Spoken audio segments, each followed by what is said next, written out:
Sights, sounds, and smells are all around us, competing for our attention. You have 14 urgent messages. But when do these instances turn into thoughts? For more than 50 years, Michael Posner has been studying the elusive workings of the mind. So in the 1960s, we measured mental operations, or what we might call subroutines that made up the task. Posner believed that there were deep mental processes associated with attention and other behaviors. I made an observation. I asked people to match two visual letters, but I found that when I asked subjects, it always took about 80 milliseconds longer to match if the letters were in two cases than if they were physically identical.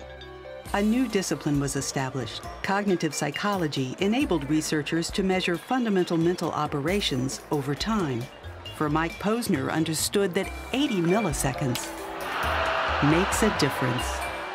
In the 1970s, we were able to use people with brain injury to establish a link between operations that are involved in switching your attention from one location to another. Was the brain operating as a whole, or was there localization of function? In a way, I think we solved that problem by showing that it wasn't the whole brain.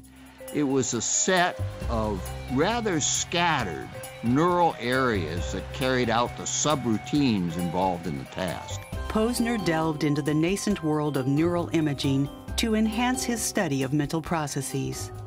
You have to remember that it isn't like now. Neuroimaging wasn't an established way to figure out brain processes underlying cognition. Today, Mike Posner continues to work with young scientists around the world, demonstrating how attention processes can be developed in infants and also used to alleviate stress.